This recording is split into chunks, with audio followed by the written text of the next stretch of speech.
Bugün dualar edildi, qurbanlar kəsildi. Dünya müsəlmanların müqəddəs qurban bayramını qeyd edir. Bayramınız mübarək olsun. Bugünün əsas buraxılışı başladı. Studiyada Səlminə Ələkbərlidir. Axşamınız xeyir olsun. Əvvəlcə anonslar. Ermənistan Silahlı Qüvvələrinin iri çaplı silahlardan Qazağın Kəmərli kəndini atəşə tutması nəticəsində bir mülki şəxs yaralandı. Dünya müsəlmanları Qurban bayramını qeyd edir. Qurbanlar kəsildi, dualar okundu. Qurbanınız qoyun yox, dəvə olsun. Bu hissəsində sağla möhkəm vurulur, tam kəsildi burası. Buradan bir yoğun damar çıxır. Yəni o damar kəsilən kimi bu bir saniyədə oradan üstə qan çıxır, üstəki. Tam bu heyvanın qanı axandan sonra özü yıxılır yerə. Yıxılır, üzünü çörürsən qibləyə. İnanca görə bir dəvəni qurban kəsmək 7 il qurban kəsməyə bərabərdir. Bölgələrdən paytaxta gedişdə problem yaranmayacaq. Gəncə, Quba və Xaçmaz avtovağzalları gücləndirilmiş iş rejiminə keçdi. Sayanın 20 ildən çoxdur qaz üzünə həsrət qalan kəndlərinə ilin sonunda mavi yanacaq veriləcək. İndi isə təfərrüatlar var.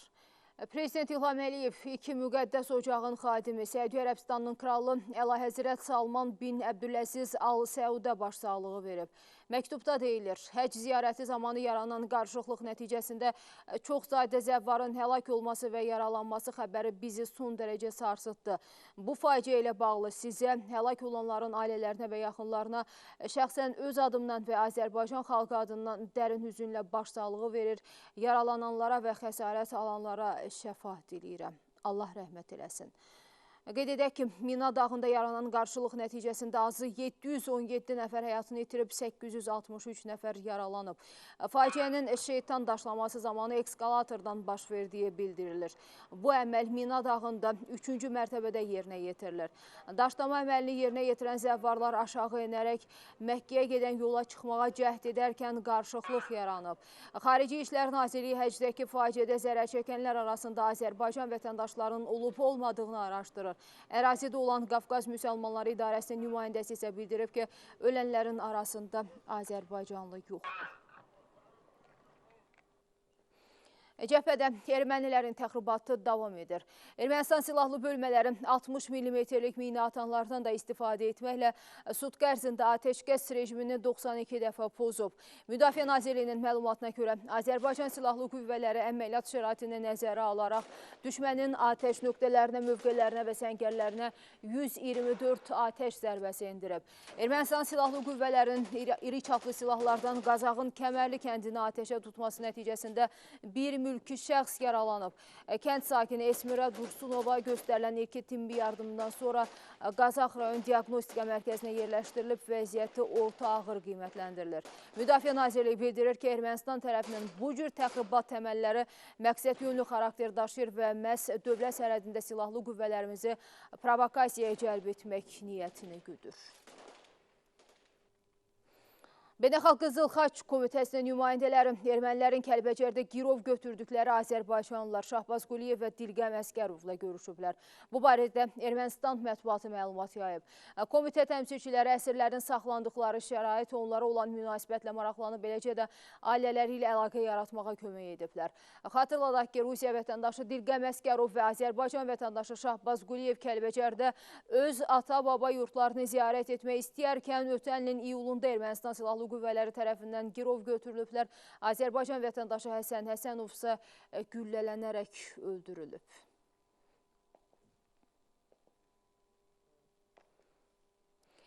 Bugün dünya müsəlmanları Qurban bayramını qeyd edir. Qurban kəsmək İslamda vacib və xeyirxah əməl hesab olunur. Qurban kəsilərkən ilk damla qanla sahibin günahları bağışlanır. İnsanları halallığa, paklığa səsləyən Qurban bayramı qədim tarixə malikdir.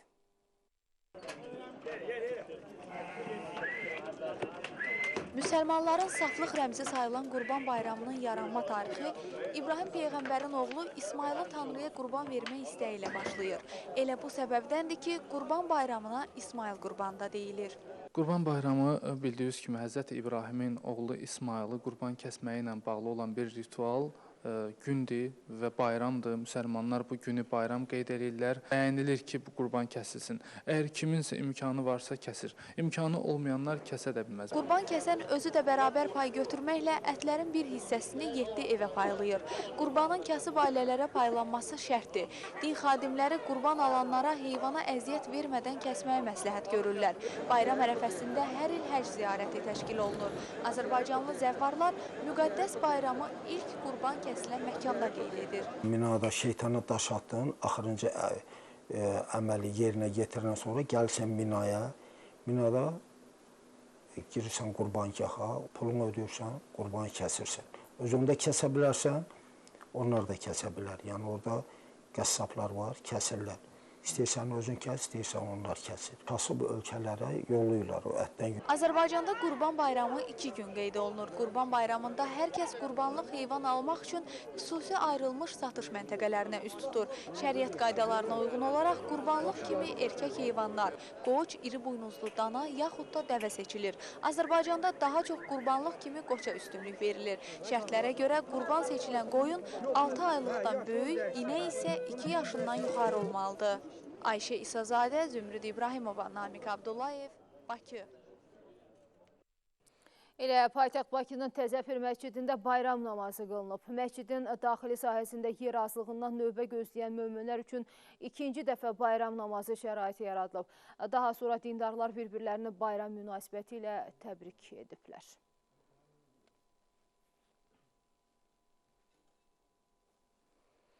Müqəddəs Qurban bayramı ilə bağlı regionlarda da bayram tədbirləri keçirilib.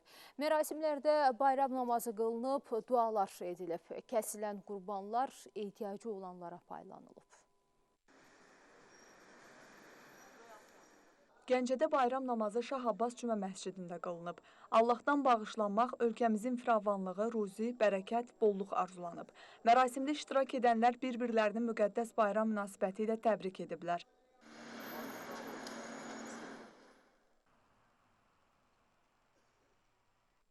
Tovuzda da Qurban bayramı münasibəti ilə bayram namazı qılınıb.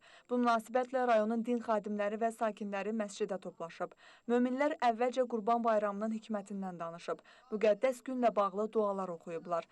Xalqımızın xoş gələcəyi, sülh və əminamanlıq şəraitində yaşaması üçün dualar oxunub. Müqəddəs Qurban bayramı Göyçayda böyük coşqu ilə qeyd edilib. Rayon mərkəzindəki Cümə məscidində toplaşanlar üçün bayram namazı xutbəsi oxunub. Mərasimdə bayramın İslam aləmindəki əhəmiyyətindən danışılıb. Şirvanda da bayram münasibəti ilə tədbir keçirilib. Çıxış edənlər Qurban bayramının əhəmiyyətindən və İslam aləmində təntənə ilə qeyd olunmasından danışıb. Daha sonra az təminatlı ailələrin bayram payları ünvanlarına çatdırılıb. İmişli rayonunda da bayram namazı qılınıb. Mərasimdə Qurban bayramının özəlliklərindən danışılıb. Allahın dərgahına dualar edilib. Yevlaxda müqəddəs Qurban bayramı ilə bağlı mərasim keçirilib. Bayram namazı qılındıqdan sonra qurbanlar kəsilib. Kəsilmiş heyvanların ətləri ehtiyacı olan 1500-dən artıq insana paylanılıb.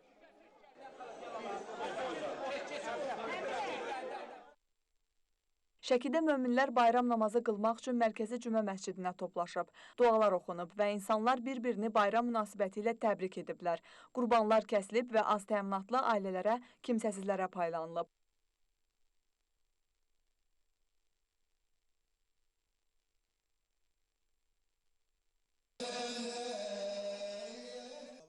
Müqəddəs Qurban bayramı Lənkəranda da geniş qeyd olunub. Şəhərdəki məscidlərdə keçirilən mərasimlərdə xalqımızın xoş rifahı və əminamanlığı naminə dualar oxunub.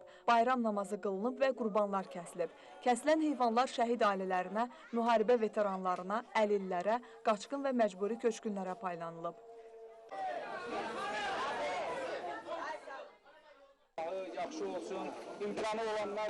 Qurban bayramı Callabadda da qeyd edilib. Bu münasibətlə rayonda keçirilən tədbirə şəhid və əlil ailələri, müharibə veteranları və az təminatlı ailələr dəvət olunub. Qurbanlar kəsilib, mindən çox əlil, şəhid və kimsəsiz ailələrə, Qarabağ müharibəsi veteranlarına bayram sovqatı paylanılıb.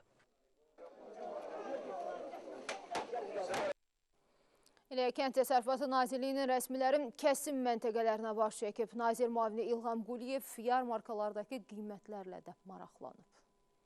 Bayramla əlaqədar olaraq paytaxtın 10 rayonunda 23 məntəqədə qurbanlıq qoyunlar satışa çıxarılıb və ötən ilkindən fərqli olaraq bu il qurbanlıq qoyunların sayında artım var və eyni zamanda ötən ilkindən yenə də fərqli olaraq qoyunların qiyməti 90 manata endirilib. Ucuz qiymətə heyvanlar satılır, əhalimiz də çox maraqla, çox növbü ilə o heyvanları alırlar öz qurbanlıq heyvanları üçün. Bu heyvanların satılması digər heyvanların qiymətinin də aşağı düşməsinə gətirib çıxarır. Qurbanlıq qoyunların əksəriyyəti Bərdə və Beyləqandan gətirilib. Hər bir məntəqəyə xüsusi qəssablar təyin edilib. Heyvanların kəsiminə və ətin keyfiyyətinə nəzarət etmək üçün Dövlət Baytarlıq Nəzarəti Xidmətinin əməkdaşları gücləndirilmiş iş rejimində çalışırlar. Heyvan sağlamdır və insan qidası üçün yararlıdır. Necədir vəziyyət? Vəziyyət elə ki, yaxşıdır inşallah. Növbəmiz gözləyir Allahın şükürlə. Bu arada xalqımızı təbrik edirlər. Neçə belə gözəl bayramlar nəsib olsun. Bayram münasibəti ilə Kənd Təsərrüfatı Nazirliyi yarmarkalarda təşkil edib. Bazarda satışa yalnız yerli məhsullar çıxarılıb. Qiymətləri də yazılıb hamısı. Biraz da çalış çox satmaq üçün qiymətdə belə malın qaytarma. Nə gətirmirsən sat. Yaxşı bayramın var. Salam, bayramınız mübarək. Sağ ol, bal. Ay, necədir qiymətlər? Vallahi hələ təzə girmişəm, bilmirəm. Neçə aldınız, baxıyarıq? O 40 qəpik, elə hər yerdə 40 qəpikdir. Necədir qiymətlər? Yaxşıdır, pis deyil. Yaxşıdır. Baha deyil? Yox, yaxşıdır. Bayramla əlaqədar paytaxtın 5 rayonunda yarmarkalar fəaliyyət göstərir. Yarmarkalarda fermerlərə yerlər pulsuz verildiyindən qiymətlər bazara nisbətən ucuzdur. Ayşə İsazadə, İskəndər Qəmbərov, Bakı. Qurban bayramı ilə əlaqədar Kürdəmir rayon baytarlıq idarəsi də gücləndirilmiş iş rejimində çalışır. Rayonda heyvanların qurban kəsilməsi üçün xüsusi yerlər ayrılıb. İdarə əməkdaşlarının yoxlamasından sonra heyvanların kəsiminə icazə verilib. Kürdəmirin kəndlərində isə bu nəzarəti rayon baytarlıq idarəsinin məntəqələri həyata keçirib. Kürdəmirdən kənara aparılan heyvanların da burada sağlamlığı yoxlanılıb. Rayonumuzdan Respublikanın mərkəzi şəhərlərinə aparılan heyvanlar da bütün heyvanlar kliniki baxışdan keçirilir və onların müşahidəsi baytarlıq təmin olunub Bakı şəhərinə satış üçün göndərmişik. Hal-hazırki vəziyyətdə 300 başa yaxın xırda buynuzlu, 50 başa yaxın da iri buynuzlu heyvan Bakı şəhərinə qurban bayramına satış məqsədilə göndərilmişdir. Qurban bayramı ilə bağlı elan olunan qeyri-iş günlərində Quba və Xaçmaz avtovağzalları da gücləndirilmiş iş rejiminə keçib. Hazırda gediş-gəlişdə sərnişin sıxlığı müşahidə olunmur, lakin qeyri-iş günləri başa çatana yaxın sıxlığın olacağı istisna deyil. Qurban bayramı ilə bağlı ölkədə elan olunan qeyri-iş günlərində Quba və Xaçmaz avtovağzallarından Bakıya yolu düşən marşrutların fəaliyyətində hər hansı bir məhdudiyyət yaranmayacaq. Bunun üçün avtovağzal gücləndirilmiş iş rejiminə keçib. Hələ ki, paytaxt istiqamətində sərnişin sıxlığı müşahidə olunmur. Amma qeyri-iş günlərinin bitməsi yaxınlaşdıqca sərnişin daşımada sıxlığın yaranacağı gözlənilir. Gücləndirilmiş iş rejimə keçmişik. Yəni, həmişə olduğu kimi bu bayramda da sərnişin sıxlığı gözlənilir. Sahibkarlarla söhbət aparmışıq. Əlavə ehtiyat tədbirlərimiz var. Əlavə avtobuslar danışmışıq. Heç bir sərnişin yerdə qalmayacaq. Bayram günlərdə gücləndirilmiş iş rejimi ilə işləyəcəyik və çalışacağıq ki, heç bir narazılıq olmasın. Tələbatdan asılı olaraq paytaxtda və digər istiqamətlərə gedən marşrutların sırasına yenilərinin əlavə edilməsi gözlənilir. Bundan əlavə ehtiyac yaranacağı təqdirdə xəttə ehtiyat avtobuslar da çıxarılacaq. Ümumilikdə Quba avtovağzalından 52 istiqamətə marşrut fəaliyyət göstərir. Günay Qaraxanlı, Tehran Orucoğlu, Rövşan Osmanov, Quba, Xaçmaz. Elə bayram günlərində Gəncədə rayon və şəhərlər arası sərnişin daşımada da problemlər yaşanmayacaq. Bunun üçün həm Gəncə avtovağzalı, həm də dəmir yol vağzalı gücləndirilmiş iş rejimində çalışacaq. Bildirilib ki, adətən bayram günlərində əsas sərnişin sıxlığı Gəncədən Bakı istiqamətində olan reyslərdə müşahidə olunur. Bu dəfə də amma gözlənilənlərin əksinə olaraq hələlik avtovağzaldan sıxlıq yoxdur. Bayramla əlaqədar olaraq hələ ki, Gəncə avtovağzalında heç bir sıxlıq yoxdur. Əgər sıxlıq olarsa, narahatçılığa bir səbəb də yoxdur. Rəhbərimiz tərəfdən hər şey təmin olunub. xətlər üzrə əlavə marşrutlar veriləcəkdir. Hər kəs vaxtında öz mənzillərinə inşallah sağ-salamat çatacaqlar. İslam dinində qurban kəsilmək üçün buyurulan heyvanlardan biri dəvədir.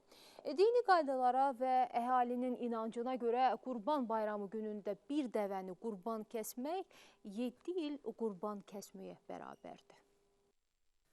İslam şəriətinə görə dəvə də qurban kəsilmək üçün buyurulan heyvanlardan sayılır. Bu nəhəng heyvan ölkəmizdə az olduğuna görə vətəndaşlarımız əsasən qoyun və inək qurban kəsir. Amma Şabranın Udlu kəndindəki dəvəçilik təsərrüfatında olarkən öyrəndik ki, qurbanlıq dəvə almaq üçün müraciət edənlər var. İslam qaydalarına görə imkanı olduğu halda qoyun və keçini şərikli qurban kəsmək olmaz. Amma inək və dəvə qurbanlarında 7 nəfərə qədər adam şərik ola bilər. Bu hissəsində pisaqla möhkəm vurulur, tam kəsilir burası. Buradan bir yoğun damar çıxır. Yəni o damar kəsilən kimi bu 1 saniyədə oradan 3 litr qan çıxır, 3 litr. Tam bu heyvanın qanı axandan sonra özü yıxılır yerə. Yıxılır, üzünü çörürsən qibləyə. Digər heyvanlarda olduğu kimi qurbanlıq dəvənin də başına bıçaq vurmaqla kəsilməlidir. Balası olan və ya boğaz dəvəni qurban kəsmək olmaz. Kəsilən dəvənin əti isə paylara bölünərək ehtiyacı olan insanlara verilməlidir. Dəvənin 6 yaşından sonra kəsilməsi məqsəd uyğundur. Çöl şəraitində və səhra şəraitində yaşayan bir heyvandır. Lap bərk soyuqlarda, bərk qarlarda damları var, o salıram. Dini qaydalara və əhalinin inancına görə Qurban Bayramı günündə bir dəvəni qurban kəsmək 7 il qurban kəsməyə bərabərdir. Dəvə, inək və ya qoyun olmasından asılı olmayaraq Allah yolunda kəsilən bütün qurbanlarınızın qəbul olması diləyilə. Elnur Abdurrəhmanlı, Sahib Məmmədov, Şabran.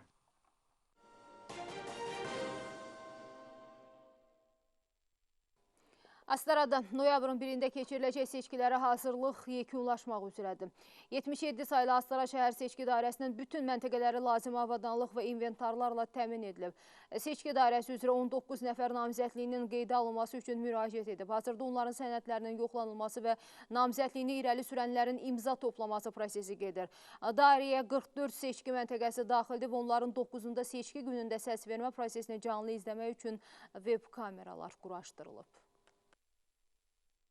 Məntəqəmiz avadanlıqlarla, təşviqat vasitələri ilə, təlimatlarla seçki məcəlləsinə aid olan qanunlarla tam təmin edilmişdir.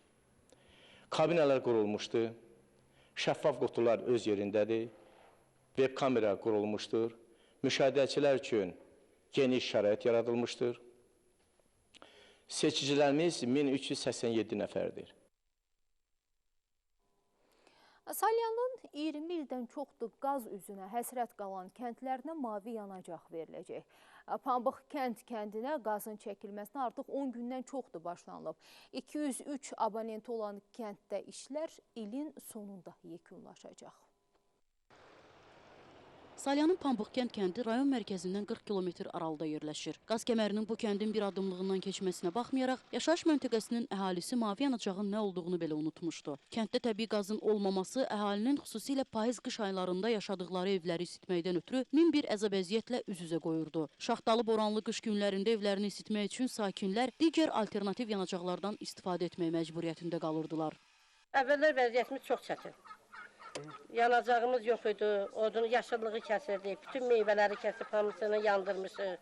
20 ildən çox idi ki, bizə qaz verilmirdi. Sözü gedən kəndin sakinlərinin bu probleminə tezliklə son qoyulacaq. Bizi bunu deməyə kənddə görülən işlər əsaslandırır. Artıq 10 gündən çoxdur ki, kəndə yeni qaz xətlərinin çəkilişinə başlanılıb. 203 abonenti olan kəndin qazlaşdırılması üçün 16.000 paqonometr qaz xəttinin çəkilməsi nəzərdə tutulub.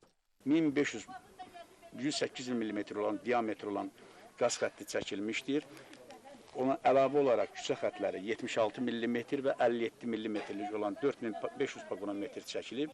Qeyd edək ki, Salyan rayonunun 48 yaşayış məntəqəsinin hazırda 26-sında mavi yanacağın verilməsi bərpa olunub. Qalan 22 kəndin 12-sinə qaz xətləri çəkilir ki, bu ilin sonuna kimi həmin kəndlərə də təbii qaz veriləcək. Aytən Sakit qızı Vüqar Məlikov, Salyan.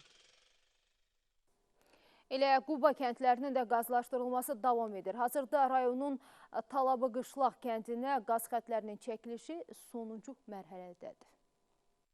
700-ə yaxın təsərrüfatı olan Quba rayonunun Talabqışlaq kəndində 20 ildən çoxdur ki, təbii qaz yoxdur. Lakin cari ilin iyun ayından etibarən Azərqaz İstehsalat Birliyi kəndin qazlaşdırılmasına başlayıb. İşlər plan üzrə gedərsə, sentyabr ayının sonuna dək kəndin 1800-dən çox əhalisi mavi yanacaqdan istifadə edə biləcək.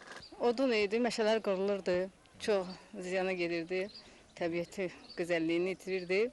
İndi isə yaxşıdır da, əgər qaz olsa yersə, təmizlikdir, hər cür şəraitdə köməklidir də. Yanacaq kimi ancaq odun, o da çətinliklə, kimin imkanı var gedib meşədən, kimin qüvvəsi var alıb getirirdi. Biz də meşə idarəsindən yalnız bir dəfə alıb bilirdik.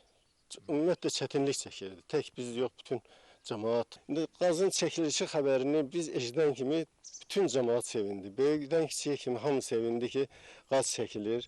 Qazlaşdırma işlərində 2600 metr uzunluğunda 108 millimetrlik daşıyıcı metal borulardan istifadə olunub. Məhəllə daxili xətlərin çəkilişi üçün isə müxtəlif diametrli, ümumi uzunluğu 19200 metr olan metal borular sərf olunub. Xətlərin çəkilişi yekunlaşan yerlərdə artıq sayğacların quraşdırılmasına başlanılıb. Kənddə 470 abonent üçün sayğac və fərdi tənzimləyicinin quraşdırılması nəzərdə tutulub. Artıq 41 evdə bu proses başa çatıb. Günay Qaraxanlı, Çingiz Vaqifoğlu, Rövşən Osmanov, Quba. Dövlət Əmək Müfəttişliyi xidməti iş yerlərində təhlükəsizlik qaydalarına əməl olunmasına nəzarət tədbirlərini gücləndirib. Təhlükəsiz iş aylığı çərçivəsində qurum bu dəfə avtomobil təmiri və avtoyuma məntəqələrində yoxlamalar aparıb. Sentyabr ayı ərzində Dövlət Əmək Müfəttişliyi xidmətinin 19 saylı region üzrə müfəttişliyi tərəfindən Şəkidə aparılmış yoxlamalar zamanı bir sıra qayda pozuntuları üzə çıxıb. Ədliyyə Nazirliyindən müvafiq çıxarış əsasında rayondakı 4 sahibkarlıq obyektinə baxış keçirilib. Nəticə isə heç də ürəkaçan deyil. Çünki yoxlamalar nəticəsində bu obyektlərin əksəriyyətində pozuntular aşkarlanıb. Bir müəssisədə əmək müqaviləsi bağlanmadan işçi cəlb edildiyinə görə inzibati xətalar məcəlləsində 53.1 maddəsinə əsasən sahibkar 3000 manat miqdarında cərimələnmişdir.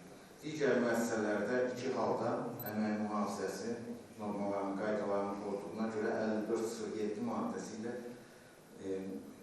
1000 manat miqdarında cərimə edilmişdir. Avtomobillərə texniki xidmət və avtoyuma məntəqələrində bu cür yoxlamalar ölkənin digər bölgələrində də həyata keçirilib. Nəticədə bu sahədə ən geniş yayılmış qanun pozuntuları üzə çıxarılıb. Bu sahədə ən çox çatışmazlıqlar odur ki, əsasən az yaşlıların cəlb olunması burada özünü göstərirdi. Müqaviləsiz işçilər və texniki təhlükəsizlik prinsiplərinə əməl olunmaması məsələsi özünü daha çox göstərir. Biz də əsasən məsələləri bax bu istiqamətdə qurulmasını və fikirlərin bu istiqamətə yönəlməsini düşündük. Qeyd edək ki, Dövlət Əmək Müfəttişliyi xidməti cari ilin sentyabr ayını təhlükəsiz iş aylığı elan edib. Ay ərzində tədbirlər planına uyğun olaraq müxtəlif xidmət sahələrində əmək qanunvericiliyinə əməl olunmasına nəzarət gücləndirilib. Gülşən Aslanova, Ruslan Herayev, Təbriz Zəkəriyəbəyli, Şəki. Bölgələrdəki teatrlar Bakıda keçiriləcək ənənəvi xalq teatrının ümumrespublika baxış müsabiqəsinə hazırlaşır. Yevlax müsabiqədə 2 teatrla təmsil olunacaq. Yevlaxda fəaliyyət göstərən Bəşir Səfəroğlu adına Xalq Teatrı və Kukla Teatrı Bakıda keçiriləcək ənənəvi Xalq Teatrının ümumrespublika baxış müsabiqəsinə hazırlaşır. Müsabiqədə Xalq Teatrı Süleyman Rüstəmin Durna komediyası, Kukla Teatrı isə Güllü və Güloğlan və Cırtdan nağılları əsasında hazırlanan Cəsurlar səhnəsi ilə çıxış edəcək. Hal-hazırda da biz Kukla Teatrı ilə Cırtdan tamaşasını hazırlayırıq. Xalq nağılıdır, amma bir növ o bizim bu Qarabağ müharibəsi ilə bağlanıbdır. Müharibə çünki orada tayqulaq tip verilir və bizim Cırtdan hərbiyə gedir, yəni torpaqları azad eləməyə, divə qalib gəlir. Müsabiqəyə səylə hazırlaşan teatr kollektivlərindən gözləntilər böyükdür. Əsasən gənc aktyorların çalışdığı teatrların müsabiqədə mükafatçılar sırasında olması qarşıya məqsəd qoyulub. Şahin Qurbanzadə, Elçin Baxşalızadə, Cahid Baxşəliyev, Yevlax. Bu sonuncu xəbərimiz idi və sonda bir daha hər birinizin bayramınızı təbrik edirik. Allah kəsdiyiniz qurbanları, etdiyiniz duaları qəbul eləsin və Bir qədər sonra valyuta məzənnələri, həmçinin idman və hava haqqında məlumat olacaq. Sabah yenidən görüşərik. Diqqətinizə görə minnətdaram.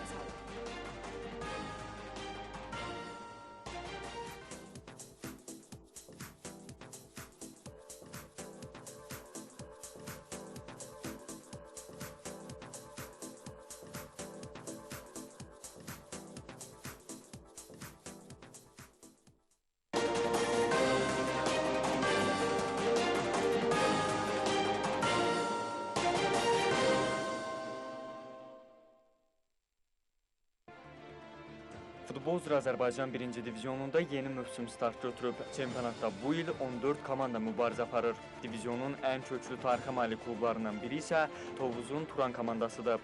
Tarixində ilk dəfə ölkə çempionatından uzaq qalan Tovuzlular 1-ci divizionda 3-cü mövsümə start verib. Komanda ilk görüşündə səfərdə Şəmkirə 3-0 hesabı ilə məğlub olub. İkinci qarşılaşmada isə evdə Göyəzəni eyni hesabla üstələyib. Heyət əsasən yerli gənc futbolçulardan qurulub. Yəni futbolda görsə bir neçə nəslin futbolçuları var, gənclər var, orta yaş var, bir də ki, 3-4 dənə yaşlı futbolçularımız var. Bununla yanaşı komandanın yeni mövsümdə daha bir hədəfi uşaq futbolunda inkişafa nail olmaqdır. Bunun üçün isə həm uşaq futbolu, həm də əsas komandaya xüsusi diqqət ayrılıb. Komandanı Premier Ligaya qaytarmaqdır. Bir də ki, yerli uşaqların gələcəkdə Azərbaycan futboluna çoxlu Tovuzlu futbolçuların verilməyidir. Əsas məqsəd budur ki, uşaq futbolunun inkişafı. Komanda növbəti oyunu səfərdə Ağsu kollektivinə qarşı keçirəcək. Görüşdə əsas məqsəd 3 xal qazanmaqdır. Tovuzlular növbəti ev oyununda isə Bakılı ilə qarşılaşacaq. Şəki karateçiləri Avropa çempionatına hazırlaşır. Azərbaycan milli komandasının tərkibində mötəbər turnirdə 2 Şəki idmançısı Elnur Mustafayev və Nicat Mikailov da mübarizə aparacaq. Elnur Mustafayev Baku Open beynəlxalq turnirində əldə etdiyi uğurlu nəticə sayəsində bu çempionata vəsiqə qazanıb. Hazırda idmançılar məşqçi Azad Hüseynovun rəhbərliyi altında məşqlərini davam etdirirlər. Avropa çempionatına öz gördüyünüz kimi güclü məşqlər gedir. Biz bu yarışda iştirak edəcək və Şəkiyə böyük uğurlarla qaydası yox. Avropa çempionatı oktyabrın 23-25 tarixlərində Türkiyənin İstanbul şəhərində keçiriləcək.